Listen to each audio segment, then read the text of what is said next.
Car accident के बाद जब मुझे अचानक सच का एहसास हुआ तो मैंने सबकी उम्मीदों के उलट फैसला लिया। हीरोइन के पीछे भागने के बजाय मैं गंभीर चेहरा बनाकर मेरे सबसे बड़े दुश्मन के सामने याददाश्त खोने का नाटक करने लगा। माफ कीजिए, आप कौन हैं? मेरी बात सुनते ही आरव की आंखें फैल गईं। उसके चेहरे पर छिपी हुई मायूसी साफ दिखाई दे रही थी। तुम मुझे नहीं पहचानते? मैंने सिर हिला दिया। क्या आप मेरे दोस्त हैं? उसने तुरंत इनकार कर दिया। नहीं, मैं तो इसी बहाने उससे दोस्ती की शुरुआत करना चाहता था, लेकिन उसने दोस्त होने से ही इनकार कर दिया। क्या वो अब भी मेरा दुश्मन ही बने रहना चाहता है? मैंने मुस्कुराते हुए उसे दूसरा मौका दिया। मैंने सोशल मीडिया पर पोस्ट डाली थी, सिर्फ आप ही मुझे देखने आए। क्या आप सच में मेरे दोस्त नहीं हैं? मेरा खाली सा चेहरा देखकर उसने धीरे से आह भरी। मैं तुम्हारा दोस्त नहीं हूँ। वह कुर्सी खींचकर मेरे सामने बैठ गया और पूछा, सिर्फ मैं ही क्यों आया हूँ? मीरा कहाँ है? मैंने हैरानी से पूछा। मीरा? वो कौन है? उसकी भौहें सिकुड़ गईं। तुम्हें मीरा भी याद नहीं? मैंने अपना माथा पकड़ लिया। मेरा दिमाग बिल्कुल खाली है, मुझे कुछ भी याद नहीं। ये सुनते ही उसके चेहरे की गंभीरता गायब हो गई और होठों पर हल्की सी मुस्कान आ गई। अब मीरा भी उसकी तरह मेरी यादों से गायब थी, यानी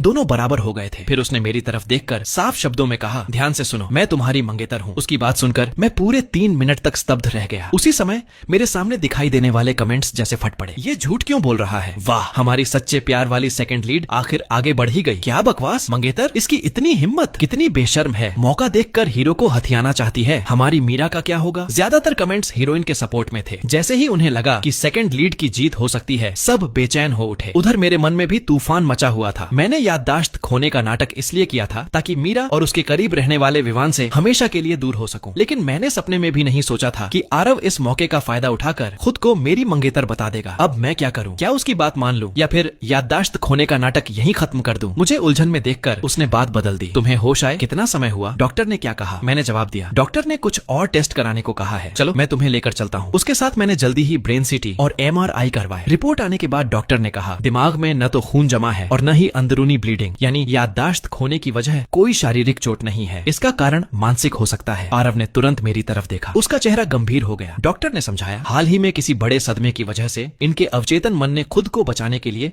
यादों को बंद कर दिया है। मेडिकल भाषा में इसे डिसोसिएटिव एमनेशिया कहते हैं। सही काउंसलिंग से धीरे धीरे याददाश्त वापस आ सकती है। डॉक्टर की बात से मेरी नकली याददाश्त खोने की कहानी अब पूरी तरह विश्वसनीय बन चुकी थी। आरव और भी चिंतित हो गया। उसने डॉक्टर से पूछा, इनकी सेहत पर इसका कोई बुरा असर तो नहीं पड़ेगा? डॉक्टर मुस्कुराए, नहीं, बल्कि कुछ मामलों में यह अच्छी बात होती है। इन्होंने सिर्फ दुख भरी यादें भुलाई हैं, जिससे मानसिक रूप से जल्दी ठीक होने में मदद मिल सकती है। फिर डॉक्टर का चेहरा गंभीर हो गया। लेकिन सबसे बड़ी समस्या इनके पैरों की है। कार के नीचे लंबे समय तक दबे रहने की वजह से दोबारा अपने पैरों पर खड़ा होना बहुत मुश्किल होगा। डॉक्टर की बात पूरी होने से पहले ही आरव अचानक खड़ा हो गया। सर, बाकी बात आपके केबिन में करते हैं। मैं राज्य स्तरीय ओपेरा थिएटर का डांसर था और कई अंतर्राष्ट्रीय मंचों पर प्रस्तुति दे चुका था। शायद वह नहीं चाहता था कि मुझे अपने पैरों की असली हालत का पता चले। डॉक्टर समझ गए। ठीक है, मेरे केबिन में चलिए। बाहर निकलने से पहले आरव ने मुड़कर मुझे गहरी नजर से देखा। मैंने भी पहली बार बिना किसी नफरत के शांत नजरों से उसकी तरफ देखा। मेरी नजरें मिलते ही उसकी आंखों में भावनाओं का सैलाब उमड़ पड़ा। उसने धीरे से मेरे सिर पर हाथ फेरा और मुस्कुराकर कहा, मैं अभी वापस आता हूँ। याद रखना, मेरा नाम आरव है और मैं तुम्हारी मंगेतर हूँ। मैं उसे जाते हुए देखता रहा। कमरे में फिर से सन्नाटा छा गया। मैंने ऊपर तैर रहे कमेंट्स की तरफ देखा। वहाँ अब भी बहस जारी थी। हमारी हीरोइन मीरा कहाँ है? जल्दी आओ,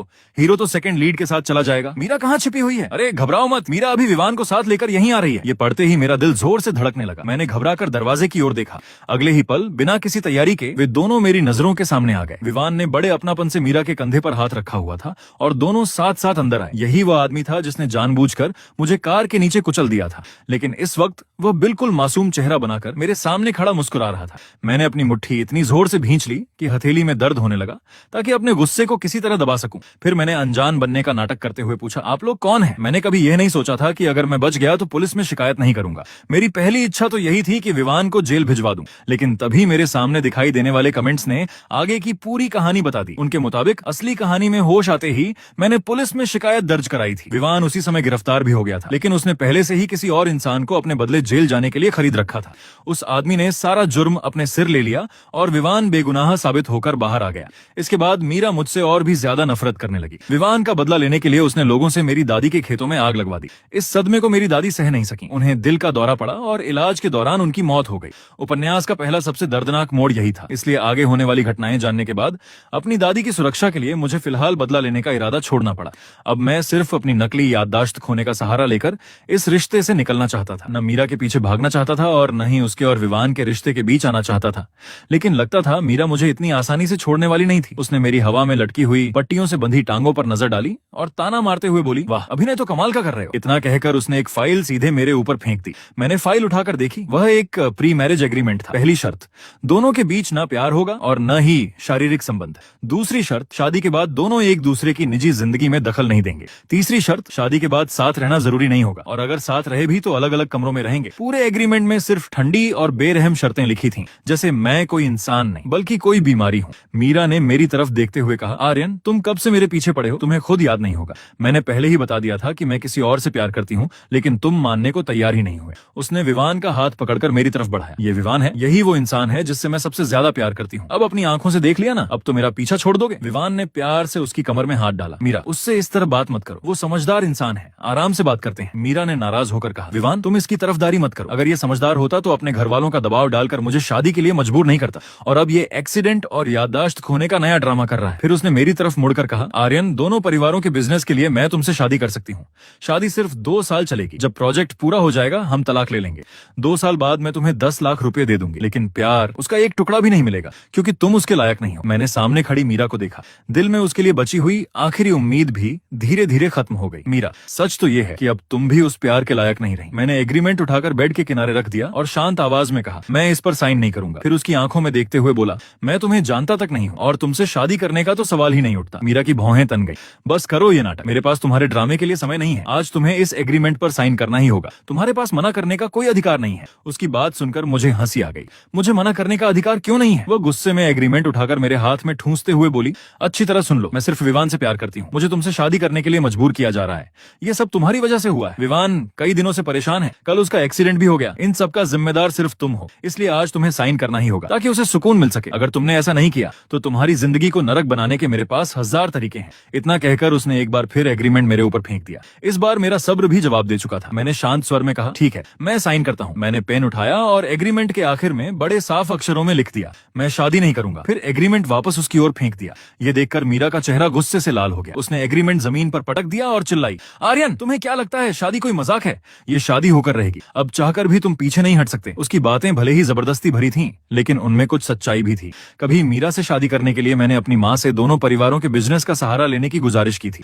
उसी बिजनेस डील की वजह से यह रिश्ता तय हुआ था। मीरा ने भी परिवार के दबाव और प्रोजेक्ट के लिए इस शादी के लिए हाँ की थी, और मेरी माँ ने भी मेरी खुशी के लिए नहीं बल्कि सिर्फ बिजनेस के फायदे के लिए यह रिश्ता पक्का कराया था। इसलिए अब अगर मैं शादी से पीछे हट रहा था, माँ को मनाना वाकई आसान नहीं था। इसलिए मैंने एक्सीडेंट और याददाश्त खोने का नाटक किया था ताकि इसी बहाने इस शादी से निकल सकूं। मैंने शांत स्वर में कहा, बस करो, अगर मैं सचमुच नाटक कर रहा होता तो क्या अब तक पुलिस में शिकायत नहीं कर चुका होता? जिसने मुझे कार के नीचे कुचला, मैं उसके साथ ऐसे आराम से बैठकर बात करता? क्या मेरे मन में उसके लिए जरा भी गुस्सा नहीं होता? ये नामुमकिन है। मीरा ने गुस्से से मेरी तरफ देखा। आर्यन, ये शादी अब सिर्फ तुम्हारे और मेरे बीच की बात नहीं रही, इसे रद्द नहीं किया जा सकता।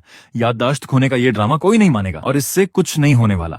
परसों चाहे तुम्हें घिसट कर ही क्यों ना आना पड़े, सगाई हर हाल में होगी। उसकी जबरदस्ती भरी बातें सुनकर मेरा गुस्सा बढ़ता जा रहा था। मेरी सांसें तेज हो गईं और मैंने मुट्ठियां भींच लीं। तुम मानो या मत मानो, लेकिन मैं तुमसे शादी कभी नहीं करूंगा, चाहे जितना दबाव डाल लो। मेरी बात सुनकर मीरा का सब्र पूरी तरह टूट गया।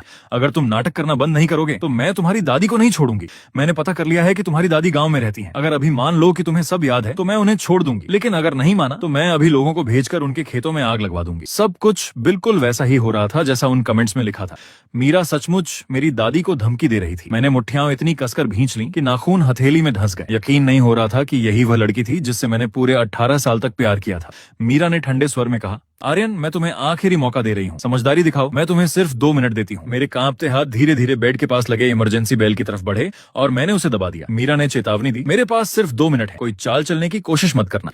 जैसे ही बेल की आवाज कॉरिडोर में गूंजी, आरव दौड़ता हुआ वहां पहुंचा। कुछ ही सेकंड में वह कमरे के दरवाजे पर था, लेकिन जैसे ही उसकी नजर मीरा पर पड़ी, उसके कदम अचानक रुक गए। मैंने तुरंत आवाज लगाई, आरव जल्दी इधर आओ। आरव के चेहरे पर राहत साफ दिखाई दी। अच्छा है, इसकी याददाश्त अभी वापस नहीं आई। वह मेरे पास आकर धीरे से बोला, क्या हुआ? मैंने मासूमियत से कहा, मुझे नहीं पता ये कौन है। ये जबरदस्ती मुझसे शादी करवाना चाहती है और कह रही है कि अगर मैंने शादी नहीं की तो मेरी दादी के खेतों में आग लगा देगी। आरव ने तुरंत मेरा हाथ पकड़ लिया। इसकी बातों पर ध्यान मत दो, इसका दिमाग ठीक नहीं है। जो भी कह रही है उसे हवा समझकर उड़ा दो। उसके शब्द भले ही सख्त थे, लेकिन वह मुझे इतनी नरमी और अपनापन भरी नजरों से देख रहा था कि मैं कुछ पल के लिए चुप रह गया। तभी मुझे एहसास हुआ मैं कितना नासमझ था। इतने सालों तक मैं उसके दिल की बात कभी समझ ही नहीं पाया। मीरा ने गुस्से से कहा, आरव तुम्हारा मतलब क्या है? आरव की तेज नजरें सीधे मीरा पर टिक गईं। और तुम कौन हो? एक्सीडेंट के बाद मीरा भी अपने दिमाग की कुछ यादें खो चुकी थी, इसलिए वह आरव को पहचान नहीं पाई। लेकिन जैसे ही उसकी नजर आरव की आंखों से मिली, उसका शरीर अनायास कांप उठा, जैसे उसका दिल उसे पहले से ही इस इंसान से सावधान रहने की चेतावनी दे रहा हो। तभी विवान ने धीरे से मीरा के कान में कहा, मीरा, इसका नाम आरव है। स्कूल के दिनों में इसका चाचा प्रिंसिपल था, इसलिए ये हमेशा तुम्हें परेशान किया करती थी,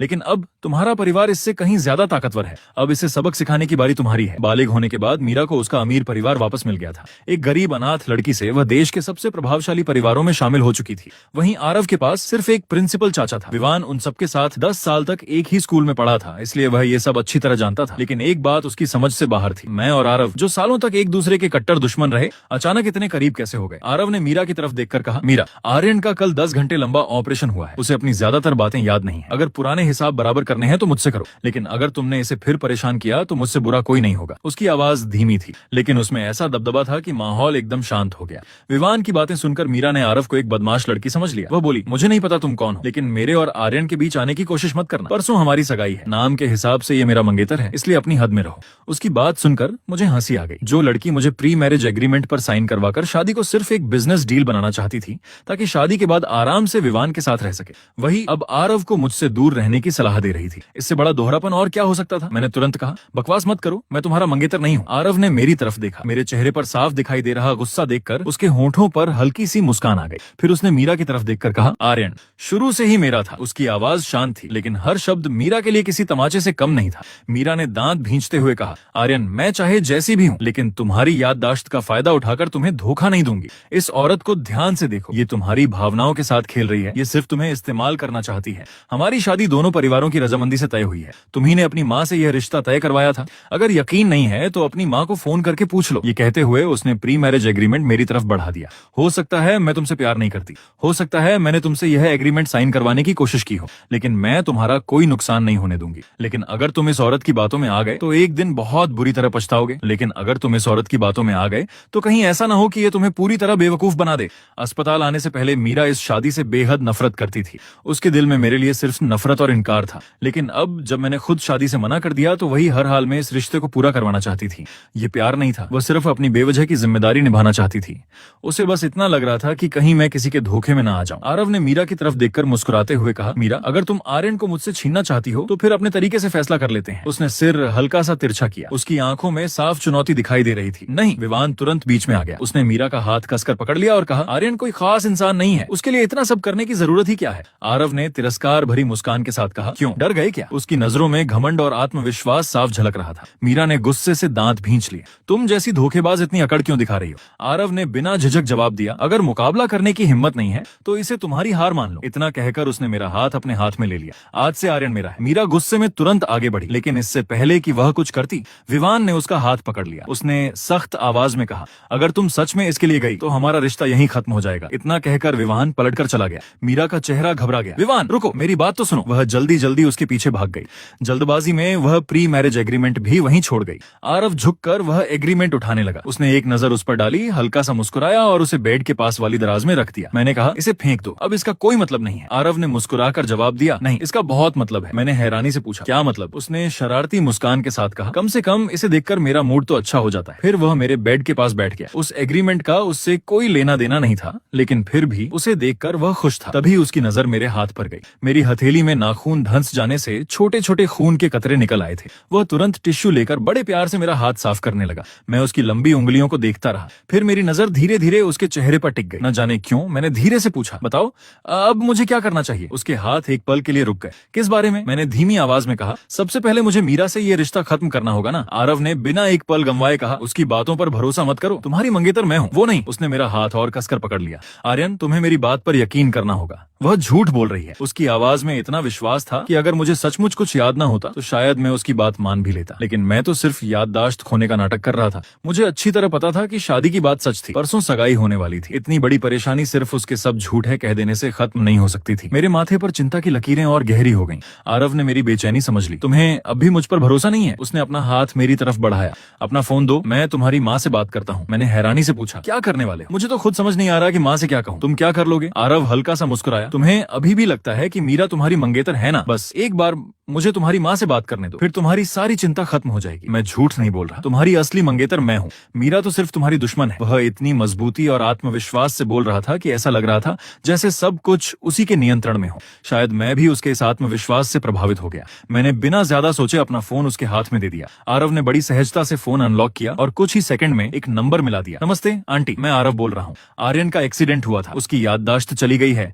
अभी मैं अस्पताल में उसी के साथ हूँ। वह अब ठीक है, लेकिन अभी थोड़ी देर पहले मीरा यहाँ आकर हंगामा कर रही थी। अब उसे गलतफहमी हो गई है कि मीरा उसकी मंगेतर है। क्या आप जरा इसे समझा देंगी? इतना कहकर उसने स्पीकर ऑन किया और फोन मेरी तरफ बढ़ा दिया। उधर से एक महिला की आवाज आई, हेलो आर्यन। आवाज सुनते ही मेरी आंखें सिकुड़ गईं। ये मेरी माँ की आवाज बिल्कुल नहीं थी। ये तो आरव की सबसे अच्छी दोस्त पूजा की आवाज थी। मैं मन ही मन दंग रह गया।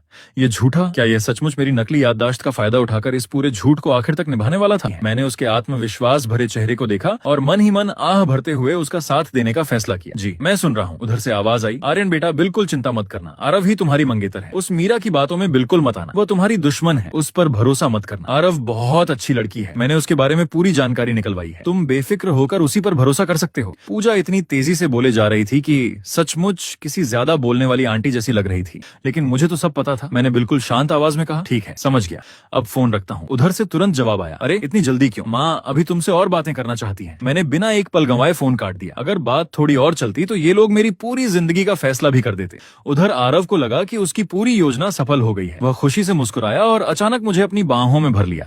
उसने मेरे कान के पास झुककर धीमी आवाज में कहा, आर्यन याद रखना तुम सिर्फ मेरे मंगेतर हो। उसकी धीमी और गहरी आवाज सुनकर मेरा चेहरा गर्म होने लगा, मेरी सांसें भी तेज हो गईं। मैंने धीरे से कहा, छोड़ो मुझे अभी इसकी आदत नहीं है। लेकिन उसने मुझे और कसकर पकड़ लिया। तो फिर धीरे धीरे आदत डाल लो। मैंने उसे दूर करने की कोशिश की, लेकिन पता नहीं क्यों मेरे हाथ धीरे धीरे ढीले पड़ गए। उधर मेरे सामने तैर रहे कमेंट्स में हंगामा मचा हुआ था, नहीं ऐसा मत होने दो, वो तो सेकंड लीड है, उसकी इतनी किस्मत कैसे हो सकती है? मीरा अब पछताना छोड़ो और जल्दी आर्यन को वापस ले आओ। ये आरव तो शुरू से ही चालाक थी। लेखक आखिरकार क्या रहा है? सेकंड लीड की जीत होने वाली है। दोनों तरफ के समर्थक आपस में लड़ रहे थे। उधर असली मंगेतर मीरा पूरी तरह बेचैन हो चुकी थी। उसे डर था कि कहीं मैं सचमुच आरव की बातों में ना आ जाऊं। पहली बार उसने अपनी झिझक छोड़कर मुझे मैसेज भेजा, लेकिन उसे पता चला कि मैं उसे पहले ही ब्लॉक कर चुका था। उसने फोन किया तो उसका नंबर भी ब्लैकलिस्ट में था। गुस्से से उसका चेहरा लाल हो गया। अब वह और इंतजार नहीं कर सकती थी। वह सीधे मेरे घर पहुंची और मेरे पिता राजेश से मिली। अंकल आर्यन का एक्सीडेंट हुआ है, उसकी याददाश्त चली गई है।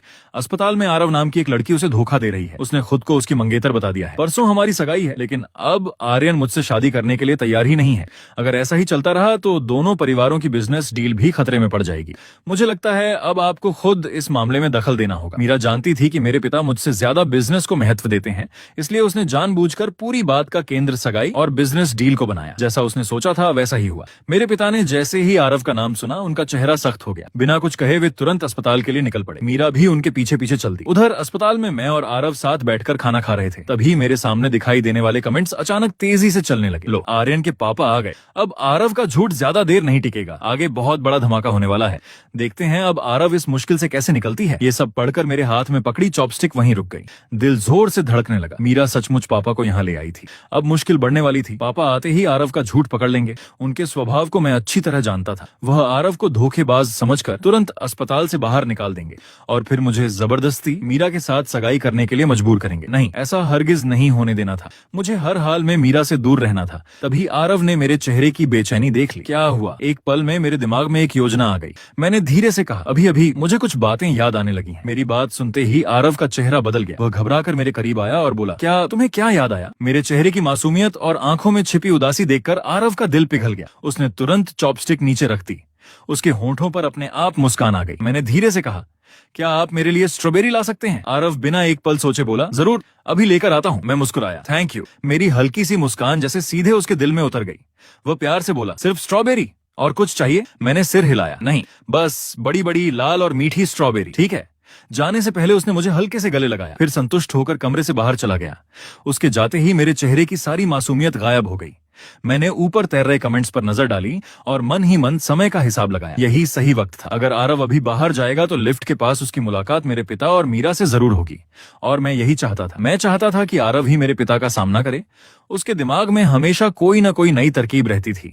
अब देखना था कि वह इस मुश्किल को कैसे संभालता है। उधर आरव अभी अभी लिफ्ट के पास पहुंचा था। जैसे ही लिफ्ट का दरवाजा खुला, सामने मेरे पिता राजेश और मीरा खड़े थे। आरव एक पल के लिए चौंका, लेकिन अगले ही पल उसने खुद को संभाल लिया। वह मुस्कुराते हुए आगे बढ़ा और हाथ बढ़ाकर बोला, नमस्ते अंकल, मैं आरव हूँ। पापा कुछ देर तक उसे ध्यान से देखते रहे, फिर अचानक उन्हें कुछ याद आ गया। गुस्से से उन्होंने उसका हाथ झटक दिया। तो तुम ही आरव हो, वही लड़की जो सालों पहले मेरे बेटे के पीछे घूमती रहती थी? तुमने अब तक उसका पीछा नहीं छोड़ा? आरव ने बिना नाराज हुए शांत स्वर में कहा, अंकल मेरा कोई गलत इरादा नहीं है, पहले आप मेरे साथ आइए, मैं आपको आराम से पूरी बात समझाता हूँ। पापा ने गुस्से में कहा, मुझे तुम्हारी कोई सफाई नहीं सुननी, मैं सीधे अपने बेटे से मिलूंगा।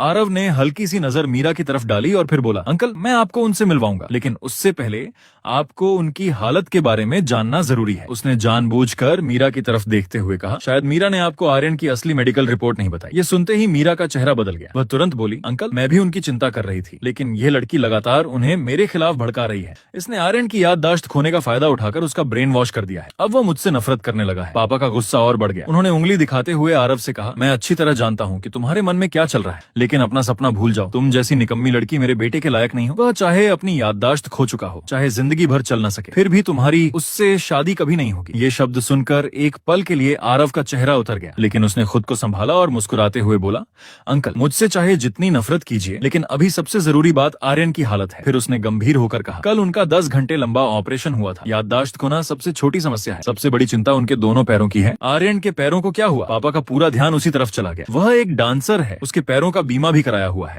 उसके पैर ठीक होने ही चाहिए। हालांकि पापा ने मुझे कभी ज्यादा प्यार नहीं दिया था, लेकिन मैं फिर भी उनका बेटा था। मेरे डांस ने देश विदेश में नाम कमाया था और कई बार वही मेरी कामयाबी पर गर्व किया करते थे। अगर मैं फिर कभी डांस नहीं कर पाया तो उन्हें भी बहुत बड़ा झटका लगेगा। आरव ने शांत स्वर में कहा, अंकल आप घबराइए मत, मैं आपको डॉक्टर के पास ले चलता हूँ। फिर उसने मीरा की तरफ देखकर कहा, मीरा तुम्हारे आने की जरूरत नहीं है, वैसे भी तुम्हें आर्यन की हालत से कोई खास मतलब नहीं है। ये ताना सुनते ही मीरा का चेहरा गुस्से से भर गया। पापा तुरंत उसकी तरफदारी करते हुए बोले, क्यों नहीं जाएगी? मीरा आर्यन की मंगेतर है और तुम तो सिर्फ एक धोखेबाज लड़की हो। अगर किसी को यहाँ से जाना चाहिए तो वो तुम हो। डांट खाने के बाद भी आरव चुपचाप उनके पीछे चल दिया। उसे अब एहसास हो चुका था कि उसकी स्थिति आसान नहीं थी। कुछ देर बाद तीनों डॉक्टर के केबिन में पहुंचे। वहीं पहली बार मीरा और पापा को मेरी असली मेडिकल रिपोर्ट के बारे में पता चला। डॉक्टर ने गंभीर आवाज में कहा, मरीज के दोनों पैर करीब 40 मिनट तक कार के नीचे दबे रहे। कई जगह हड्डियां बुरी तरह टूट चुकी थीं और लंबे समय तक खून की सप्लाई भी नहीं हो पाई। ऐसी स्थिति में हमेशा के लिए अपाहिज होने की संभावना बहुत ज्यादा है और अगर चमत्कार से वह चल भी पाए तब भी दोबारा डांस करना लगभग नामुमकिन होगा। डॉक्टर की बात सुनते ही पापा का चेहरा उतर गया। उन्होंने घबरा कर कहा, डॉक्टर साहब चाहे जितना पैसा लगे मेरे बेटे को फिर से स्टेज पर खड़ा कर दीजिए। डॉक्टर ने अफसोस से सिर हिलाया। ये पैसों का मामला नहीं है, उन्हें अस्पताल बहुत देर से लाया गया था। सच कहूं तो उस समय हमें उनके दोनों पैर काटने पड़ सकते थे। क्या पैर काटने पड़ते? पापा ने गुस्से में डॉक्टर का कॉलर पकड़ लिया। वह डांसर है, उसके पैर कैसे काट सकते थे? डॉक्टर घबरा गए। शांत हो जाइए, हमने उनके पैर नहीं काटे। मैं सिर्फ ये कह रहा हूं कि हालात इतने गंभीर थे कि ऐसा करना पड़ सकता था, लेकिन सौभाग्य से हमें मशहूर ऑर्थोपेडिक विशेषज्ञ प्रोफेसर मुकेश वर्मा की मदद मिल गई। उन्हीं की वजह से उनके दोनों पैर बच सके। ये सुनकर पापा ने डॉक्टर का कॉलर छोड़ दिया, लेकिन उनके चेहरे की चिंता कम नहीं हुई। उन्होंने कहा, मुझे कुछ नहीं सुनना, बस मेरा बेटा फिर से डांस कर सके इतना कर दीजिए। लेकिन डॉक्टर की अगली बात ने उनकी सारी उम्मीद तोड़ दी। मैं पहले भी कह चुका हूं, उनके पैर बच जाना ही मेडिकल साइंस के हिसाब से किसी चमत्कार से कम नहीं है। अब वह दोबारा अपने पैरों पर खड़े हो पाएंगे या नहीं, यह भी अभी तय नहीं है। जहां तक दोबारा डांस करने की बात है, उसकी उम्मीद तभी की जा सकती है जब एक बार फिर प्रोफेसर मुकेश वर्मा उनका इलाज करें। पापा तुरंत बोले, तो उन्हें बुलाइए। डॉक्टर ने गहरी सांस ली। प्रोफेसर मुकेश वर्मा अब मरीज नहीं देखते, उन्होंने अस्पताल का काम छोड़ दिया है और अब सिर्फ रिसर्च करते हैं। बिना बहुत बड़े संपर्कों के उनसे मिलना लगभग असंभव है। तभी मीरा ने पूछा, वो किस रिसर्च इंस्टीट्यूट में है? मेरे पापा ने शहर के कई रिसर्च सेंटर में निवेश किया है, शायद उनके जरिए बात हो जाए। पापा की आंखों में फिर उम्मीद की किरण जग गई। उन्होंने मीरा का हाथ पकड़कर कहा, मीरा मेरे बेटे की जिंदगी अब तुम्हारे हाथ में है, किसी भी तरह उस प्रोफेसर को यहाँ लेकर आओ। मीरा ने तुरंत भरोसा दिलाया, आप चिंता मत कीजिए, मैं पूरी कोशिश करूंगी। लेकिन डॉक्टर ने फिर उनकी उम्मीदों पर पानी फेर दिया। प्रोफेसर मुकेश वर्मा दिल्ली में है, उनका रिसर्च सेंटर जोंगलिन ग्रुप के अंतर्गत आता है। इतने बड़े स्तर के संपर्कों के बिना उनसे मिलना लगभग असंभव है। जैसे ही जोंगलिन ग्रुप का नाम आया, पापा और मीरा दोनों एकदम चुप हो गए। वह देश के सबसे प्रभावशाली बिजनेस घरानों में से एक था। उनके जैसे लोग उस स्तर तक पहुंचने की कल्पना भी नहीं कर सकते थे। पापा ने आखिरी उम्मीद के साथ पूछा, क्या उनके अलावा कोई और डॉक्टर इलाज नहीं कर सकता? डॉक्टर ने धीरे से सिर हिलाया। इस बार उनके पैर बचाने के लिए हमने प्रोफेसर मुकेश वर्मा की नई मेडिकल तकनीक और उनके विकसित किए गए विशेष उपकरण का इस्तेमाल किया था। मैं खुद डॉक्टर हूँ, लेकिन ऐसी तकनीक पहली बार देखी है। सच कहूँ तो वह किसी चमत्कार से कम नहीं थी। आपको अब सिर्फ एक चमत्कार की जरूरत है, और अगर वह कहीं हो सकता है तो सिर्फ प्रोफेसर मुकेश वर्मा के पास। ये सुनकर पापा पूरी तरह टूट गए। उन्होंने गहरी सांस सांस ली और चुपचाप मीरा के कंधे पर हाथ रख दिया। पापा ने मीरा की तरफ देखते हुए भारी आवाज में कहा, मीरा, अगर भविष्य में मेरा बेटा दोबारा कभी डांस नहीं कर पाया तो उसे बेकार समझकर छोड़ मत देना। पापा की यह बात सुनकर मीरा के मन में पहली बार इस रिश्ते को लेकर जिम्मेदारी का एहसास हुआ। उसने गंभीर स्वर में कहा, अंकल आप चिंता मत कीजिए, मैं कभी आर्यन का साथ नहीं छोड़ूंगी। मैं उसे किसी भी चीज की कमी महसूस नहीं होने दूंगी। बस कुछ ही शब्दों में दोनों ने मेरी पूरी जिंदगी का फैसला कर लिया। लेकिन तभी अब तक चुपचाप खड़ा आरव अचानक आगे बढ़ा और डॉक्टर की कुर्सी को जोर से लात मार दी। कुर्सी फिसल गई। डॉक्टर घबराकर पीछे मुड़े। सामने आरव की ठंडी और तीखी नजरें देखकर वह एक पल के लिए सब समझ गए। उन्होंने हल्की सी खांसी के साथ कमरे की चुप्पी तोड़ी। तो क्या आप लोग प्रोफेसर मुकेश वर्मा से दोबारा इलाज करवाने का इरादा छोड़ चुके हैं? पापा ने बेबसी से कहा। और कर भी क्या सकते हैं, हमारे पास इतने बड़े संपर्क कहाँ हैं? लेकिन मीरा ने डॉक्टर की बातों में छिपा इशारा तुरंत पकड़ लिया। उसने सावधानी से पूछा, डॉक्टर साहब क्या आपके पास प्रोफेसर मुकेश वर्मा से संपर्क करने का कोई तरीका है? पापा भी तुरंत बोले, हाँ डॉक्टर साहब, जब आप उन्हें एक बार बुला सकते हैं तो दूसरी बार भी बुला सकते हैं। सीधी बात बताइए, कितने पैसे लगेंगे? डॉक्टर जैसे इसी सवाल का इंतजार कर रहे थे। उन्होंने मुस्कुराते हुए कहा, असल में यहाँ इस कमरे में ही एक ऐसा इंसान मौजूद है जो ये काम कर सकता है। पापा और मीरा दोनों एक साथ बोले, कौन? डॉक्टर ने अपना हाथ उठाया और खिड़की के पास खड़े आरव की तरफ इशारा कर दिया। ये झोंगलिन ग्रुप के चेयरमैन की बेटी, सॉन्ग परिवार की दूसरी बेटी आरव। आधी खुली खिड़की से रात की ठंडी हवा अंदर आ रही थी। हवा से आरव के बाल हल्के हल्के उड़ रहे थे। वह शांत चेहरे के साथ मोबाइल स्क्रीन पर उंगलियां चला रहा था। बाहर से वह हमेशा की तरह बेहद रौबदार और ठंडा दिखाई दे रहा था, लेकिन अंदर ही अंदर उसकी खुशी का ठिकाना नहीं था। मानो वह मन ही मन कह रहा हो, देख लिया मीरा, आर्यन को बचा सकता है तो सिर्फ मैं, तुम्हारे बस की बात नहीं है। उधर पापा का मुंह हैरानी से खुला का खुला रह गया। ये आखिर है कौन? मीरा भी बुरी तरह चौंक गई, लेकिन उसके चेहरे पर हैरानी के साथ साथ एक अजीब सी बेचैनी भी थी। उसे खुद समझ नहीं आ रहा था कि आखिर उसे इतना बुरा क्यों लग रहा है। डॉक्टर की मदद से आरव ने एक ही पल में सबकी सोच बदल दी। फिर डॉक्टर ने आगे कहा, ऑपरेशन वाले दिन इन्हीं ने अपना प्राइवेट जेट भेजकर प्रोफेसर मुकेश वर्मा और उनकी पूरी मेडिकल टीम को यहाँ बुलवाया था। विमान सीधे अस्पताल की छत पर उतरा था। प्रोफेसर मुकेश वर्मा भी इन्हें सेकंड मिस सॉन्ग कहकर बुलाते हैं। अगर यकीन न हो तो अस्पताल की सीसीटीवी फुटेज देख लीजिए, सब रिकॉर्ड है। अब पापा पूरी तरह स्तब्ध रह गए। उन्हें तो आज तक यही लगता था कि आरव सिर्फ एक साधारण लड़की है, लेकिन देखते ही देखते वह देश के सबसे बड़े उद्योगपति परिवार की बेटी निकली। ये बात उनके लिए पचाना मुश्किल था। डॉक्टर ने आखिरी बात कही, अगर आप दोबारा प्रोफेसर मुकेश वर्मा को बुलाना चाहते हैं तो सबसे सही तरीका यही है कि सेकंड मिस सॉन्ग से मदद मांगे। फिर उन्होंने खुद आरव की तरफ देखकर पूछा, सेकंड मिस सॉन्ग, क्या आप इनकी मदद करेंगी? अगर डॉक्टर खुद यह बात न कहते तो शायद पापा के लिए आरव से मदद मांगना भी बहुत मुश्किल होता। और मीरा, वह तो अब भी आरव के सामने झुकने के लिए बिल्कुल तैयार नहीं थी। उधर आरव अब भी खिड़की के पास उसी शांति और रौब के साथ खड़ा था। अब तक डॉक्टर धीरे धीरे सबके सामने आरव की असली हैसियत और अहमियत साबित कर चुके थे। आखिरकार वह पल आ ही गया जब सबकी नजरें उसी पर टिक गईं। आरव ने सामने खड़े पापा और मीरा की तरफ ठंडी नजरों से देखा, फिर शांत लेकिन दृढ़ आवाज में कहा, मैं आर्यन का इलाज करवा सकती हूँ, लेकिन एक शर्त है। आर्यन शादी सिर्फ मुझसे करेगा। उसकी पहली बात इलाज की थी, लेकिन असली मकसद सिर्फ एक था, मुझे अपने साथ रखना। मीरा सबसे पहले भड़क उठी, आर्यन मेरा मंगेतर है। मुझे फर्क नहीं पड़ता कि तुम्हारा परिवार कितना बड़ा है, लेकिन तुम्हें किसी और का होने वाला पति छीनने का कोई हक नहीं है। कुछ समय पहले तक वही इस सगाई से बचना चाहती थी, लेकिन अब जब कोई और मुझे अपने साथ ले जाना चाहता था तो वह एक कदम भी पीछे हटने को तैयार नहीं थी। आरव ने बस हल्की सी मुस्कान दी, तुम जिस सगाई की बात कर रही हो वो परसों है ना? तो बेहतर होगा उस दिन विवान के साथ सगाई कर लेना। आर्यन तो अस्पताल में रहेगा, उसके पास तुम्हारे लिए समय नहीं होगा। सिर्फ एक वाक्य ने मीरा को पूरी तरह चुप करा दिया। उसका चेहरा गुस्से से लाल पड़ गया, लेकिन वह कुछ बोल नहीं सकी। उसे डर था, अगर आरव ने अस्पताल में हुई सारी बातें बता दी तो विवान का सच सबके सामने आ जाएगा। उधर पापा भी तुरंत बात समझ गए। उन्होंने मीरा को समझाते हुए कहा, मीरा परसों सगाई होना तो मुमकिन ही नहीं है। आर्यन का अभी अभी ऑपरेशन हुआ है, वो तो बिस्तर से भी नहीं उठ सकता। तुम्हें यह बात समझनी होगी। उन्होंने प्यार से उसके कंधे पर हाथ रखा। अगर आरव सचमुच इतने बड़े उद्योगपति परिवार की बेटी थी तो पापा का झुकाव उसी की तरफ होना तय था। आखिर ऐसा रिश्ता किसी सपने से कम नहीं था, लेकिन उन्होंने अपनी खुशी जाहिर नहीं होने दी। मीरा ने फिर भी हार नहीं मानी। वो बोली, ठीक है, सगाई की तारीख आगे बढ़ सकती है, लेकिन रिश्ता नहीं टूटेगा। ये शादी सिर्फ दो लोगों की नहीं बल्कि दोनों परिवारों के बिजनेस की भी बात है। अंकल, आप अकेले यह रिश्ता नहीं तोड़ सकते। पापा हल्का सा मुस्कुराए। मीरा, बिजनेस से ज्यादा जरूरी दो लोगों का रिश्ता होता है। फिर उन्होंने सवाल उसी की तरफ मोड़ दिया, अगर तुम दोनों के बीच प्यार ही नहीं है तो मैं अपने बेटे को जबरदस्ती तुमसे शादी करने के लिए कैसे कहूँ? वैसे भी उसकी हालत अभी ठीक नहीं है, उसे अपनी टांगों का इलाज कराना है और उसकी याददाश्त भी वापस लानी है। इतना कहकर उन्होंने आरव की तरफ देखा। सेकंड मिस सॉन्ग, अब मेरे बेटे की जिंदगी पूरी तरह आपके हाथ में है। लेकिन आरव ने उनकी बात का कोई जवाब नहीं दिया। उसी समय उसके फोन पर एक कॉल आई। उसने फोन उठाया और बिना कुछ कहे वहां से चली गई। पापा कुछ समझ ही ही नहीं पाए। तभी डॉक्टर फिर बोले, एक सलाह दूं? उस दिन जब मैंने कहा था कि आपके बेटे के पैर शायद नहीं बच पाएंगे, तो सेकंड मिस सॉन्ग वहीं फूट फूट कर रो पड़ी थी। इतना तो तय है कि वह आपके बेटे से सच्चा प्यार करती हैं। डॉक्टर की यह बात सुनकर पापा को मीरा का रिश्ता खत्म करने का सबसे बड़ा कारण मिल गया, प्यार। उन्होंने मीरा की तरफ देखा और शांत स्वर में कहा, मीरा अब तुम घर जाओ, कल शाम मैं खुद तुम्हारे घर आकर सगाई रद्द करने की बात करूंगा। ये सुनते ही मीरा के चेहरे का रंग उड़ गया। गुस्से में उसने अपने होंठ भींच लिए, लेकिन कुछ कह नहीं सकी। उसके जाने के बाद पापा धीरे से डॉक्टर के पास आए और पूछा, डॉक्टर साहब सच सच बताइए, क्या आरव सचमुच झोंगलिन ग्रुप की दूसरी बेटी है? डॉक्टर ने बिना झिझक सिर हिलाया। ये बात खुद प्रोफेसर मुकेश वर्मा ने कही थी,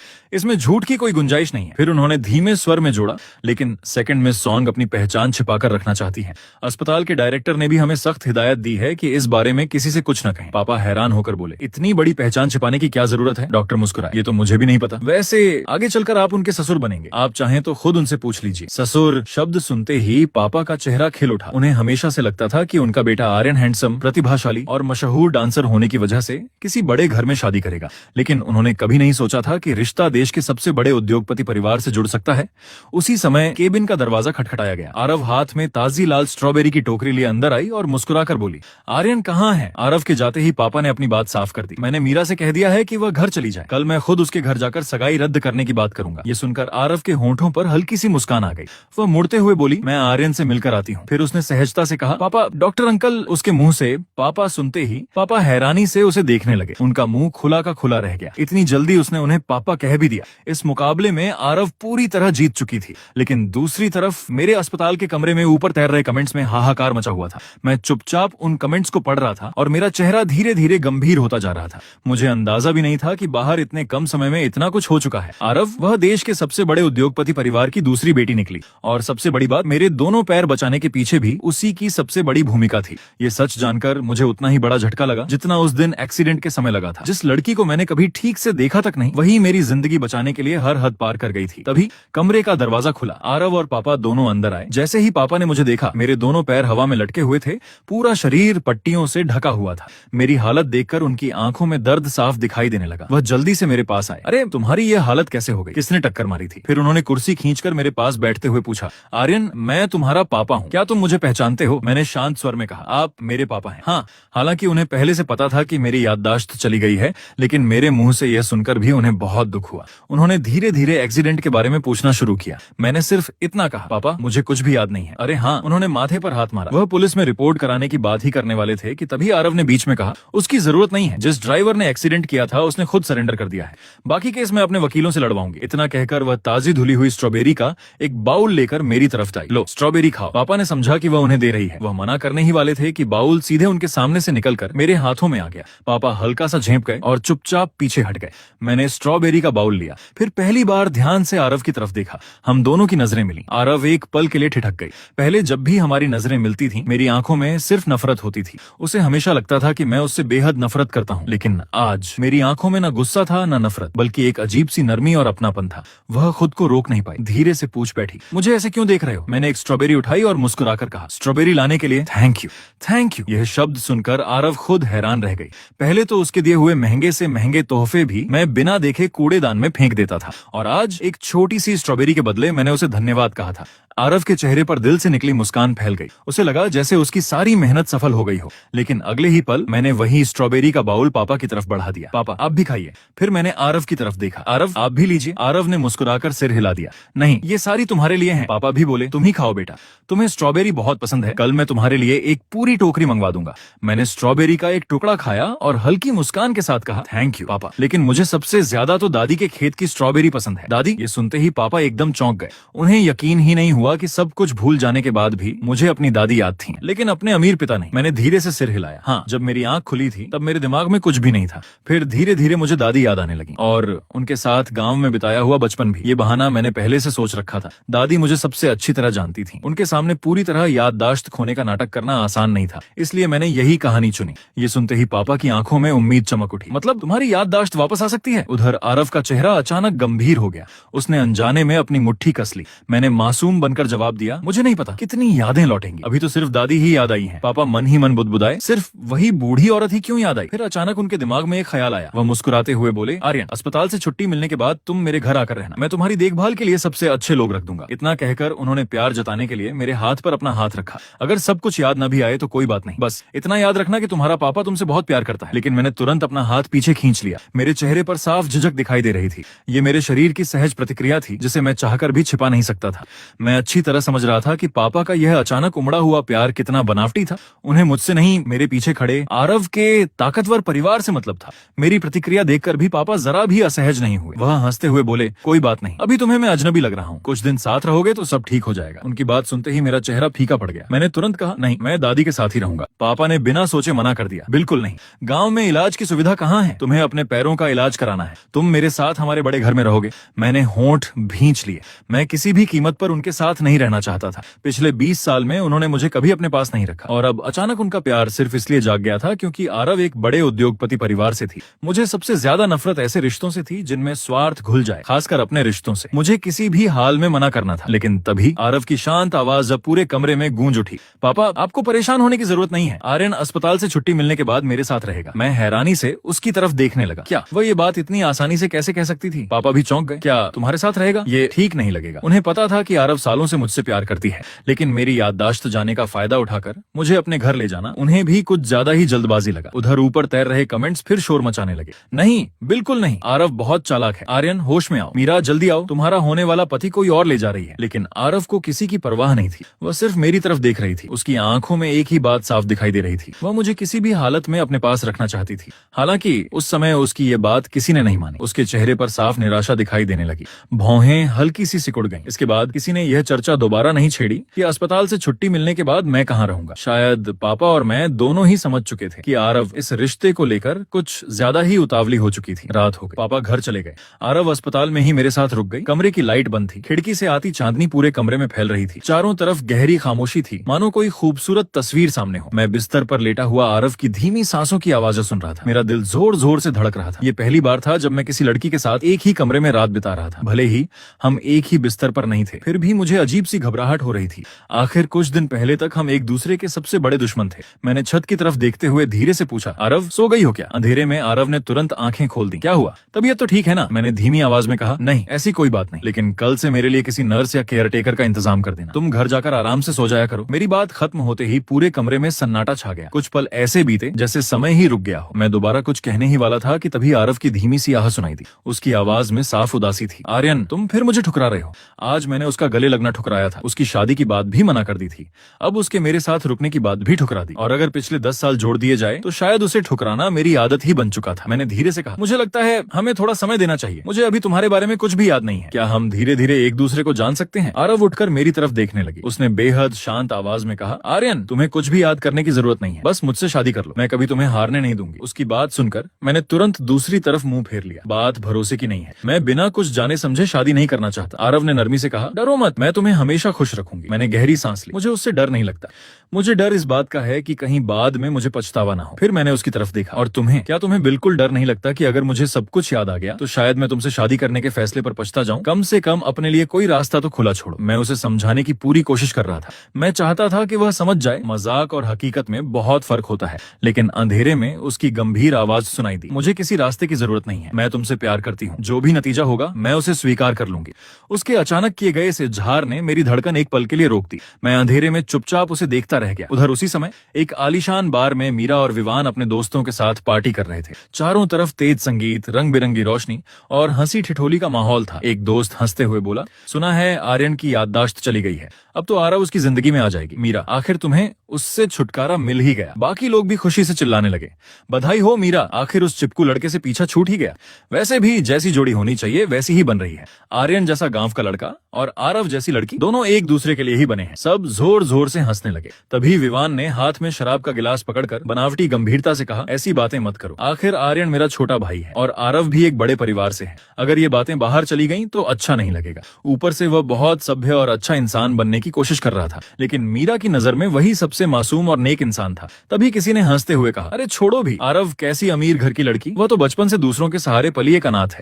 उसका चाचा बस एक स्कूल का प्रिंसिपल है, हमारी सोसाइटी में उसकी कोई औकात नहीं। दूसरा बोला, बोला, और आर्यन भी कौन सा बड़ा आदमी है, उसका बाप चाहे अमीर हो लेकिन वह खुद तो गांव में पला बढ़ा एक देहाती लड़का है। अगर डांस में नाम न कमाया होता तो उसके पिता उसे कभी अपना भी नहीं मानते। आखिर है तो सिर्फ एक डांसर। हम जिन लोगों को पैसे देकर बुलाते हैं उनसे ज्यादा फर्क भी क्या है। ये बात सुनते ही मीरा का चेहरा बदल गया। उसे पिछले 6 महीनों की हर वो बात याद आने लगी जब आर्यन पूरे दिल से उसके पीछे खड़ा रहा था। पिछले महीने इसी प्राइवेट रूम में मैं प्रोफेशनल डांस कॉस्ट्यूम पहनकर मीरा के लिए डांस कर रहा था। मेरे हर कदम में आत्मविश्वास था और मेरी नजरें सिर्फ उसी पर टिकी थीं। वह आर्यन जो उसके पीछे पागलों की तरह घूमता था, चाहे मीरा उसे जितना भी ठुकराती, वह हर दिन पहले से ज्यादा जिद्दी होकर उसके पास लौट आता। क्या उसने सचमुच इतनी आसानी से हार मान ली थी? उसी समय विवान ने धीरे से मीरा का हाथ पकड़ लिया। मीरा, अब तो तुम्हारी और आर्यन की सगाई टूट ही जाएगी, है ना? मीरा कुछ पल चुप रही, फिर धीरे से बोली, पक्का नहीं कह सकती। ये सुनते ही विवान थोड़ा और उसके करीब आ गया।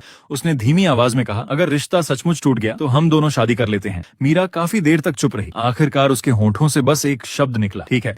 विवान खुशी से झूम उठा। उसने उसका हाथ कसकर पकड़ लिया। आरव को आर्यन के साथ रहने दो, मुझे लगता है दोनों एक दूसरे के लिए ही बने हैं। मीरा ने बस हल्के से सिर हिला दिया। लेकिन उसकी आंखों में कोई खुशी नहीं थी, सिर्फ खालीपन था। ये सब सिर्फ मैं देख पा रहा था क्योंकि ऊपर तैर रहे कमेंट्स मुझे पूरी सच्चाई बता रहे थे।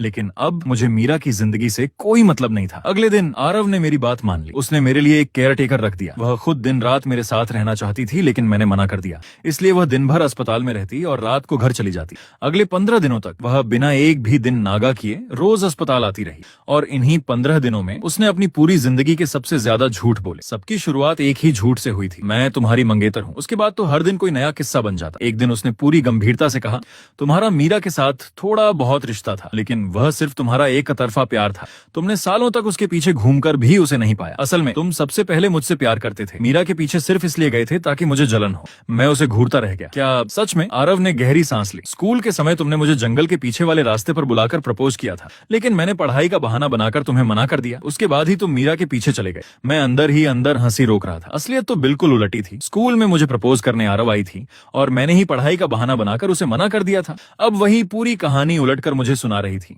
हर बार जब वह पूरे विश्वास के साथ झूठ बोलती, मैं बाहर से मासूम बना रहता लेकिन अंदर ही अंदर हंसी से लोटपोट हो जाता। मैं मीरा को खो चुका था। अपने पैरों की उम्मीद भी लगभग खो चुका था। जिंदगी अंधेरी लग रही थी। अगर आरव इस तरह झूठ बोलकर मुझे मुस्कुराना चाहती थी तो मैंने भी तय कर लिया कि उसका साथ दूंगा। लेकिन शायद मेरी यही चुप्पी उसकी हिम्मत बन गई। उसके झूठ दिन ब दिन और भी बड़े होने लगे। एक दिन तो वह अपने साथ एक आदमी को भी ले आई। आर्यन, ये तुम्हारा सबसे अच्छा दोस्त है। मनोज। सामने खड़े उस लड़के को देखते ही मैं उसे पहचान गया। स्कूल के दिनों में मैं उससे सबसे ज्यादा चिढ़ता था और आज आरव उसी को मेरा सबसे अच्छा दोस्त बता रही थी। मैं मन ही मन बोला, आरव तुम तो हद ही कर रही हो। वह लड़का मुस्कुराते हुए मेरे पास आया। आर्यन, मेरे भाई, तुम्हारे साथ बहुत बुरा हुआ। इतना कहकर उसने मुझे जोर से गले लगा लिया। उसके शरीर से सिगरेट और तेज परफ्यूम की मिलीजुली गंध आ रही थी। मैंने तुरंत भौहें सिकोड़ ली। आरव ने तुरंत उसे डांट दिया, ज्यादा चिपकने की जरूरत नहीं है। वह खुद मेरे बिस्तर के पास आकर बैठ गई। मनोज ने मुंह बनाते हुए कहा, जब तुम नहीं होगी तब मैं फिर गले लगाऊंगा। आरव ने उसे घूरा। तुम्हें यहाँ उसकी देखभाल के लिए बुलाया है, उसे परेशान करने के लिए नहीं। चुपचाप बैठो। डांट पड़ते ही मनोज एकदम शांत हो गया। मैंने आरव की तरफ देखा। क्या तुम कहीं जा रही हो? वह मेरी तरफ झुककर बोली, हाँ, मुझे दिल्ली जाना होगा। तुम्हारे पैरों के इलाज के बारे में प्रोफेसर से बात करनी है। असल में वह अपने घर जाकर हमारी शादी की बात भी बताने वाली थी।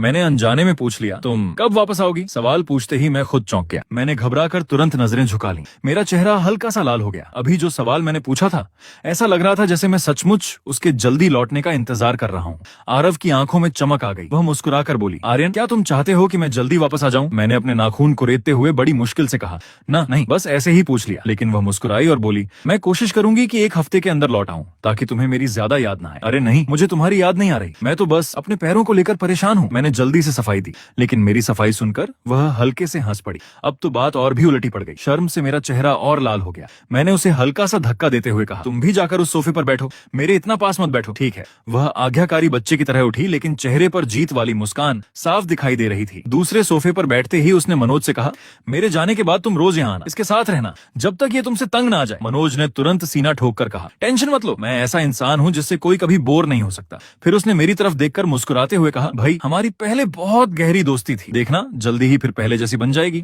उसे देखते ही मुझे स्कूल के दिन याद आ गए। वही मनोज जो रोज मेरा होमवर्क कॉपी करता था, एग्जाम में मुझसे जवाब पूछता था और आखिर में मुझे भी अपने साथ सजा दिलवा देता था। उन सारी यादों को सोचकर मेरे होंठों पर बेबस मुस्कान आ गई। आखिर मैंने हार मान ली। सोचा, वैसे भी मेरी जिंदगी में कभी कोई सच्चा दोस्त था ही नहीं। जिस दिन मेरा एक्सीडेंट हुआ था, मैंने कई लोगों को फोन किया लेकिन कोई मेरी मदद के लिए नहीं आया। जब मैंने याददाश्त खोने वाली पोस्ट डाली, तब भी लोगों ने सिर्फ ताने मारे। मौत के इतने करीब जाकर मैंने इंसानों की असलियत देख ली थी। इसीलिए मैंने अपने सारे पुराने कॉन्टैक्ट और दोस्त हटा दिए। शायद आरव को डर था कि मैं अस्पताल में अकेला महसूस करूंगा, इसलिए उसने अपने सबसे भरोसेमंद इंसान को मेरे पास भेजा। धीरे धीरे मैं भी इस झूठे दोस्त को स्वीकार करने लगा। लेकिन जिस बात ने मुझे सबसे ज्यादा परेशान किया वह यह थी कि उसी रात आरव दिल्ली चली गई और मनोज ने अस्पताल में मेरे साथ रुकने का फैसला कर लिया। मैंने तुरंत कहा, सच में तुम्हें रुकने की जरूरत नहीं है, मेरे पास केयर टेकर है। लेकिन अगले ही पल मैंने देखा मनोज ने अपना सूटकेस खोल दिया, उसमें से हेयर जेल, परफ्यूम और अपनी बाकी चीजें निकालकर आराम से टेबल पर सजाने लगा। उसे देखकर लग रहा था जैसे वह कुछ दिनों के लिए नहीं बल्कि यहीं रहने आया हो। मैंने मन ही मन सिर पकड़ लिया। हे भगवान, ये तो आरव से भी ज्यादा चिपकू निकला। मनोज मुस्कुराकर बोला, मैं तुम्हारी देखभाल करने नहीं रुका हूँ, मैं तो तुम्हारा साथ देने रुका हूँ। उसने आराम से अपना नाइट सूट निकाला और बोला, तुम अकेले अस्पताल में हो। मुझे अच्छा नहीं लगा। मैंने समझाने की कोशिश की, मैं अकेला नहीं हूँ, केयर टेकर है ना। मनोज ने तुरंत सिर हिलाया। केयर टेकर अपनी जगह, दोस्त अपनी जगह, दोनों बराबर नहीं होते। ऑपरेशन के बाद अगर इंसान के पास सिर्फ केयर टेकर हो तो उससे ज्यादा अकेला कोई नहीं होता। फिर वह हंसते हुए बोला, कुछ साल पहले मेरा भी ऑपरेशन हुआ था। मेरे चारों दोस्त अस्पताल में मेरे कमरे के फर्श पर सोए थे। देखा मेरी कितनी अच्छी दोस्ती है। उसकी ये बात सुनकर मुझे आरव की याद आ गई। दोनों का लोगों का ख्याल रखने का तरीका एक जैसा था। मेरी आंखों की कठोरता धीरे धीरे नरम पड़ गई। मैं मुस्कुराकर बोला, थैंक यू, लेकिन मैं ज्यादा बातें नहीं कर पाता, तुम बोर हो जाओगे। मनोज ने हंसते हुए कहा, तुम मत करना बातें, तुम अपना मोबाइल चलाना, मैं अपना चला लूंगा। बस एक ही कमरे में साथ साथ सांस लेते रहेंगे। उसकी ये बात सुनकर मैं हंस पड़ा। अचानक लगा स्कूल वाला शरारती मनोज अब पहले जैसा नहीं रहा। अब वह पहले से कहीं ज्यादा समझदार लग रहा था। मैंने मुस्कुराकर पूछा, अच्छा फिर तुम सोगे कहाँ? मनोज ने मुझे ऊपर से नीचे तक देखा और नाक सिकोड़ते हुए बोला, तुम जहाँ चाहे सो जाना, लेकिन ये बेड तो मेरा है। क्या मैं जमीन पर सोऊं? उसका वही पुराना बदमाश वाला अंदाज फिर लौट आया था। मैंने कहा, खुद जाकर एक फोल्डिंग बेड ले आओ। वो मेरी बात सुनकर भी बेफिक्र बना रहा। केयर टेकर आंटी ने बेबस होकर सिर हिलाया और बाहर चली गई। मैं मन ही मन मुस्कुरा दिया। मनोज आज भी वैसा ही था, जिद्दी और अपनी मर्जी का मालिक, या यूं कहूं उस पर नवाब वाला रवैया ज्यादा झंझता था। रात को मैं किताब पढ़ रहा था और मनोज मोबाइल चला रहा था। दोनों अपनी अपनी दुनिया में व्यस्त थे। फिर भी कमरे का माहौल काफी सुकून भरा था, लेकिन यह सुकून ज्यादा देर नहीं टिक पाया। अचानक कमरे का दरवाजा खुला। एक महिला अंदर आई और केयर टेकर से टकरा गई। आर्यन अभी व्यस्त है? मैं उसकी माँ हूँ। उन्होंने साधारण सा स्वेटर पहन रखा था, बाल भी बस यूं ही बांध रखे थे। उन्हें देखकर कोई भी यही कहता कि वह एक आम गृहिणी है। केयर टेकर उन्हें अंदर ले आई। सर, आपकी मम्मी आई है। मैंने तुरंत किताब नीचे रख दी और घबराकर दरवाजे की ओर देखने लगा। उधर मनोज भी फौरन पर्दे के पीछे छिप गया। कुछ ही पलों में मेरी सगी माँ सुषमा कमरे में दाखिल हुई। मेरे मुंह से निकलने ही वाला था माँ, लेकिन अगले ही पल मुझे याद आया कि मैं तो याददाश्त खोने का नाटक कर रहा हूँ। मैंने तुरंत बात बदल दी। क्या आप मेरी माँ हैं? सुषमा कुछ पल के लिए जड़ हो गई। उन्हें पहले से पता था कि मेरे एक्सीडेंट के बाद मेरी याददाश्त चली गई है, लेकिन अपने बेटे के मुंह से यह सवाल सुनना उनके लिए बेहद दर्दनाक था। उन्होंने धीरे से सिर हिलाया। हाँ, मैं तुम्हारी माँ हूँ आर्यन। ये कहते कहते उनकी आंखें भर आईं। मैं सामने खड़ी उस जानी पहचानी फिर भी अजनबी लग रही माँ को देखता रहा। सीने में एक अजीब सा दर्द उठने लगा। उन्होंने कांपती आवाज में पूछा, आर्यन अब कैसे हो? कोई तुम्हारी देखभाल कर रहा है ना? पैसों की कोई परेशानी तो नहीं है? उन्होंने अपना पर्स कसकर पकड़ रखा था। मैंने मुस्कुराने की कोशिश की। मैं ठीक हूँ, पैसों की भी कोई दिक्कत नहीं है। पापा ने मेरा इंश्योरेंस कराया था, उससे कई लाख रुपए मिल जाएंगे। उन्होंने हल्की सी मुस्कान के साथ कहा, फिर भी तुम्हारे पापा ही तुम्हारा ज्यादा ख्याल रखते हैं। मैं अच्छी माँ नहीं बन पाई। मैं उनसे पूछना चाहता था, आज आप यहाँ क्यों आई हैं? क्या विवान को पता है कि आप मुझसे मिलने आई हैं? लेकिन मैं कुछ नहीं कह सकता था, क्योंकि इस वक्त मैं एक ऐसा इंसान था जिसे अपनी ही जिंदगी याद नहीं थी। कुछ देर बाद उन्होंने हिचकिचाते हुए पूछा, मैंने सुना है तुम्हारी और मीरा की सगाई टूट गई है और तुम्हारे पापा ने तुम्हारे लिए किसी दूसरी लड़की से रिश्ता तय कर दिया है। मैं सब समझ गया। माँ यहाँ मेरी खैर खबर लेने नहीं बल्कि विवान के लिए खबर लेने आई थी। मैंने शांत स्वर में कहा, मेरी मंगेतर मीरा नहीं है, आरव है। मैंने सोचा अब उन्हें तसल्ली हो जाएगी कि मैं विवान और मीरा के बीच कभी नहीं आऊंगा। मेरी बात सुनकर उन्होंने राहत की सांस ली, फिर हिम्मत जुटाकर बोली, आर्यन मुझे तुमसे एक मदद चाहिए। अब जब तुम मीरा से शादी नहीं कर रहे और तुम्हारे पापा का मीरा के परिवार के साथ बिजनेस भी चलता रहेगा, तो क्या तुम अपने पापा से कह सकते हो कि वो विवान और मीरा की शादी की बात करा दें? विवान मीरा से शादी करना चाहता है, लेकिन मीरा का परिवार उसे पसंद नहीं करता और मीरा भी अपने घर वालों के खिलाफ नहीं जा सकती। इसलिए मैं सिर्फ तुमसे उम्मीद लेकर आई हूँ। मेरे लिए यह किसी और चोट से कम नहीं था। अभी कुछ मिनट पहले तक मुझे लगा था शायद माँ मुझे भी उतना ही प्यार करती है। मैं तो भावुक होकर रोने वाला था, लेकिन अगले ही पल उन्होंने मेरे सामने विवान की खुशियों की भीख मांग ली। मेरी आंखों की नमी अब ठंडी पड़ चुकी थी। मैंने सपाट आवाज में कहा, मुझे समझ नहीं आ रहा आप क्या कह रही हैं। मुझे कुछ याद नहीं है। उन्हें लगा कि सचमुच मेरी याददाश्त चली गई है। वह जल्दी जल्दी समझाने लगी, आर्यन विवान तुम्हारा बड़ा भाई है। वह और मीरा एक दूसरे से प्यार करते हैं। क्या तुम अपने पापा से कह सकते हो कि वे उनकी शादी की बात करें? विवान के पापा, तुम्हारे पापा जितने ताकतवर नहीं है, उसके लिए मीरा से शादी करना बहुत मुश्किल है। प्लीज उसकी मदद कर दो। मैं अपनी माँ को विवान के लिए मेरे सामने हाथ जोड़ते देख रहा था। दिल बुरी तरह टूट चुका था। एक दूसरे से प्यार करते हैं ये झूठ था। बचपन से मीरा के साथ पलने बढ़ने वाला उसका सच्चा बचपन का साथी तो मैं आर्यन था। मैंने ठंडे स्वर में कहा, मुझे समझ नहीं आ रहा कि आप क्या कह रही हैं। आप मुझसे मिलने आई हैं या मुझसे कोई काम निकलवाने? सुषमा कुछ पल के लिए चुप रह गई, फिर धीमे से बोली, मैं तुम्हें देखने भी आई हूँ, लेकिन साथ ही विवान की मदद भी मांगने आई हूँ। उन्हें लगा कि मेरी याददाश्त चली गई है, इसलिए मुझे घर की कोई बात याद नहीं होगी। उन्होंने धैर्य से समझाना शुरू किया, तुम्हारे पापा ने तुम्हारी शादी के लिए मीरा के परिवार के साथ बिजनेस डील की थी। अब जब तुम्हें कुछ याद नहीं है और तुम मीरा से शादी भी नहीं करना चाहते, तो अपने पापा से कह दो कि वही मौका विवान को दे दें। फिर उन्होंने एक और सुझाव दिया, तुम अपने पापा से कहना कि वे विवान को अपना गोद लिया बेटा बना लें। शादी का पूरा खर्च और दहेज हम देंगे। जो बिजनेस प्रोजेक्ट तुम्हारे लिए था वही विवान की शादी का तोहफा मान लिया जाए। क्या ऐसा नहीं हो सकता? मैंने बिना किसी भाव के सिर हिला दिया। अगर ऐसा करना है तो आप खुद जाकर पापा से बात कीजिए, मैं नहीं करूंगा। सुषमा बेबस होकर बोली, मैं उनसे कैसे कहूँ? तुम्हारे पापा मुझसे नफरत करते हैं, वो सिर्फ तुम्हारी बात सुनेंगे। मैंने शांत लेकिन सख्त आवाज में कहा, मेरे और पापा के रिश्ते भी कोई अच्छे नहीं है। मैं उनसे ऐसी बात कभी नहीं कहूंगा। और वैसे भी मेरी मंगेतर मीरा नहीं, आरव है। मैं किसी से कुछ छीनना नहीं चाहता। लेकिन सुषमा हार मानने को तैयार नहीं थी। उन्होंने मेरा हाथ पकड़ने की कोशिश की। हाँ, मुझे पता है कि तुम विवान से कुछ नहीं छीनोगे, तुम हमेशा से अच्छे बेटे रहे हो। लेकिन जैसे ही उन्होंने मेरा ठंडा हाथ पकड़ा, मैंने तुरंत झटक दिया। उन्हें समझ आ गया कि बातों से मैं नहीं मानूंगा, इसलिए उन्होंने विनती करनी शुरू कर दी, आर्यन बस एक बार अपनी माँ की बात मान लो। मैंने दर्द भरी आवाज में पूछा, आप सिर्फ मुझसे ही क्यों कह रही हैं? क्या इसलिए क्योंकि आपको लगता है कि मैं सबसे आसान निशाना हूँ? मेरी आवाज भर्रा गई। मेरा एक्सीडेंट हो चुका है, मेरी याददाश्त चली गई है, मेरे पैर लगभग जवाब दे चुके हैं, मेरी सगाई भी टूट गई। इतना सब होने के बाद भी क्या अब आप मुझे भावनाओं का सहारा लेकर मजबूर करेंगी? मेरी बात सुनते ही सुषमा की आंखों से आंसू बहने लगे। उन्होंने रोते हुए कहा, मैं तुम्हें मजबूर नहीं कर रही, मेरे पास तुम्हारे अलावा कोई और नहीं है। फिर उन्होंने धीरे से कहा, मैं बहुत बीमार हूँ, शायद मेरे पास ज्यादा समय नहीं बचा। ये सुनते ही मैं चौंक कर उनकी तरफ मुड़ा। क्या हुआ है आपको? कौन सी बीमारी है? लेकिन उन्होंने सीधा जवाब नहीं दिया, बस मुस्कुराने की कोशिश करते हुए बोली, मेरी बीमारी मायने नहीं रखती, मुझे बस अपने बच्चों की चिंता है। मैं समझ गया, वह मेरी सहानुभूति जीतना चाहती थी। उन्होंने फिर कहना शुरू किया, आर्यन तुम हमेशा से सबसे होनहार रहे हो, तुमने अपने डांस के दम पर नाम कमाया। आज एक्सीडेंट के बाद भी तुम्हारे लिए एक लड़की शादी करने को तैयार है। लेकिन विवान के पास ऐसा कुछ नहीं है, न उसकी नौकरी तुम्हारी जैसी है, न उसकी शक्ल, न उसका परिवार। मीरा ही उसकी जिंदगी की आखिरी उम्मीद है। प्लीज अब जब तुम अपनी जिंदगी में आगे बढ़ चुके हो तो अपने भाई की भी थोड़ी मदद कर दो। लेकिन इस समय मेरे मन में सिर्फ माँ की बातें गूंज रही थी। उनका हर शब्द खुला पक्षपात था। मेरी आंखें भर आईं। क्या आप सच में मेरी माँ हैं? क्या आपने कभी मुझसे प्यार किया भी है? माँ ने आंसू भरी आंखों से सिर हिलाया। मैं तुमसे भी प्यार करती हूँ और विवान से भी, लेकिन विवान तुम्हारी तरह काबिल नहीं है। तुम्हारे पास सब कुछ है, इसलिए उसकी मदद कर दो। तुम्हारे लिए ये कोई मुश्किल बात नहीं है। या फिर तुम अपनी माँ की मदद ही नहीं करना चाहते? क्या तुम अपनी माँ को दुख देकर मार डालना चाहते हो? इतना सुनते ही मेरे साथ रुका।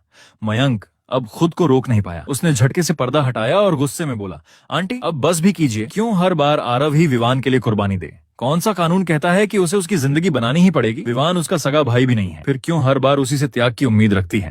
आपके आंसू उसके एक्सीडेंट के लिए नहीं है। आपको दुख सिर्फ इस बात का है कि उसने विवान की मदद करने से मना कर दिया। आपके दिल में कौन सा बेटा बसता है ये आप खुद अच्छी तरह जानती हैं। 20 साल तक उसे गाँव में छोड़ दिया, कभी उसकी सुध नहीं ली, और आज जब उसके पास सब कुछ है तब उसका हक मांगने चली आई है। माँ ने हैरानी से उसकी तरफ देखा। उन्हें अंदाजा ही नहीं था कि कमरे में कोई और भी मौजूद है। उन्होंने जल्दी जल्दी आंसू पोंछे और उल्टा मुझसे ही बोली, तुम्हारा दोस्त यहाँ था तो बताया क्यों नहीं? मैंने निराश नजरों से उन्हें देखा। ये दोस्त रात भर मेरी देखभाल करने आया है, ये आपसे ज्यादा मेरा अपना लगता है। अब आप दोबारा यहाँ मत आइए। अरव तुम अपनी माँ से ऐसे कैसे बात कर सकते हो?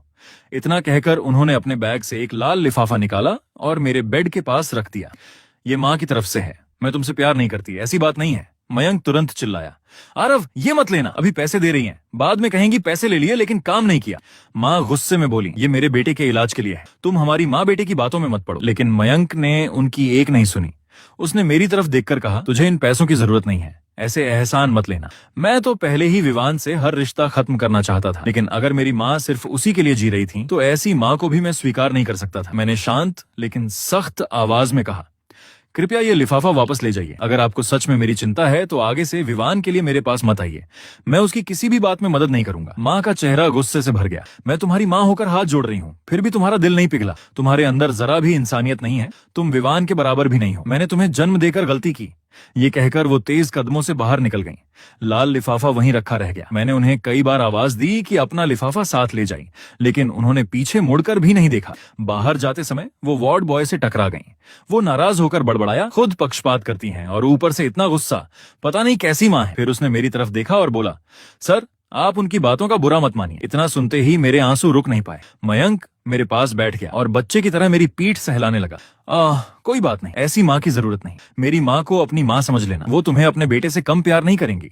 फिर गुस्से में बोला, विवान भी कमाल का इंसान है, खुद बड़े घर में शादी करना चाहता है, लेकिन अपनी माँ को तुम्हारे सामने भेज दिया। अगर उसमें जरा भी शर्म होती तो खुद आता। जिस मीरा को उसने तुमसे छीना। इतना कहते ही उसे एहसास हुआ कि उससे गलती हो गई है। उसने तुरंत खुद को थप्पड़ मार लिया, लेकिन तब तक बहुत देर हो चुकी थी। मेरे कानों में अब कुछ सुनाई नहीं दे रहा था। मैंने अपना सीना कसकर पकड़ लिया। ऐसा लग रहा था जैसे किसी ने मेरे दिल में चाकू घोंप दिया हो। मैंने सोचा था कि याददाश्त खोने का नाटक करके अपनी जिंदगी फिर से शुरू कर दूंगा, लेकिन रिश्तों का दर्द इतनी आसानी से खत्म नहीं होता। माँ वो हमेशा मेरी सबसे गहरी चोट रहेंगी।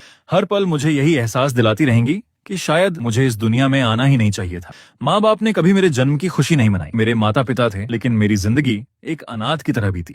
करीब आधे घंटे तक मैं चुपचाप रोता रहा। उधर मयंक और वार्ड बॉय अंकल पूरे आधे घंटे तक मेरी माँ को कोसते रहे। दोनों बारी बारी से ऐसी बातें कर रहे थे जैसे कोई कॉमेडी जोड़ी हो। सिर्फ वही नहीं, मेरे सामने दिखाई देने वाले रहस्यमयी मैसेज भी लगातार माँ की आलोचना कर रहे थे। इतनी सारी आवाजें एक साथ मेरे दिमाग में गूंज रही थी कि मेरा सिर भारी हो गया।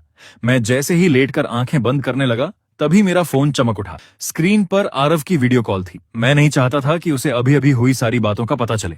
मैंने तुरंत फोन साइलेंट करके बंद कर दिया और मयंक से कहा, अगर आरव पूछे तो कह देना कि मैं सो गया हूँ। मयंक ने मुस्कुराकर अंगूठा दिखाया। तू आराम से सो जा, मैं उसे तुझे परेशान नहीं करने दूंगा। लेकिन जैसे ही मैंने आंखें बंद की, उसने चुपके से आरव को मैसेज भेज दिया, दीदी इस बार तो मुझे बड़ा इनाम चाहिए। आरव आज अपनी माँ की वजह से रो पड़ा था। मैंने आधा घंटा लगाकर उसे संभाला है। इस बार तो मेरे लिए नया बैग पक्का। उधर मैं बेहद टूटे हुए मन से नींद में जाने ही वाला था कि अचानक मयंक मेरे बिस्तर के पास आ गया। उसने मोबाइल की तेज रोशनी मेरे चेहरे पर डाल दी। मैंने आंखें सिकोड़ते हुए पूछा, क्या कर रहे हो? वो फुसफुसाया, जानबूझकर नहीं जगा रहा। मैंने तुम्हें व्हाट्सएप पर एक वीडियो भेजा है, अभी खोलकर देखो। मैंने थकी हुई आवाज में कहा, कल देख लूंगा, अभी सोना चाहता हूँ। लेकिन उसने जिद की। आरव ने कहा है कि तुम ये वीडियो अभी देखोगे, पहले वीडियो देखो फिर सो जाना। उसकी जिद देखकर मैं मना नहीं कर पाया। ठीक है। तभी वो वापस अपनी बेड पर चला गया। मैंने फोन खोला और वीडियो डाउनलोड होने का इंतजार करने लगा। वीडियो काफी बड़ा था। डाउनलोड होने में पूरे 3 मिनट लग गए। इंतजार करते करते मेरी उत्सुकता बढ़ती जा रही थी, क्योंकि वीडियो के थंबनेल में स्कूल यूनिफॉर्म पहने आरव दिखाई दे रही थी। कुछ ही देर बाद वीडियो चल पड़ा। स्क्रीन पर सबसे पहले आरव का खूबसूरत चेहरा दिखाई दिया। उसने कैमरे की तरफ देखते हुए हल्की मुस्कान के साथ कहा, आरव सिर्फ इसलिए नाच रही हूँ क्योंकि तुम देखना चाहते थे। उसने कैमरा सेट किया और धीरे धीरे पीछे चली गई। अब पूरा शरीर दिखाई देने लगा।